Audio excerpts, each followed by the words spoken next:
சரக்கு வாங்க டைம் ஆச்சு, வண்டியோ மக்கர் பண்ணுச்சு, டென்ஷனோ மண்டைக்கு ஏறிச்சு. மக்கர் செஞ்ச வண்டியை சாம்பலாக்கிய மதுப்பிரியர்.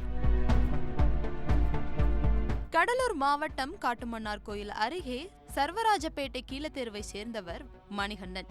இவர் சிதம்பரம் திருச்சி தேசிய நெடுஞ்சாலை வழியாக காட்டுமன்னார் கோவிலில் உள்ள மதுபான கடையில் மது வாங்கி குடிப்பதற்காக தனது இருசக்கர வாகனத்தில் வேகமாக வந்துள்ளார். அப்போது வாகனம் வீரநத்தம் பகுதிக்கு வந்தபோது திடீரென பழுதாகி நின்றுவிட்டது.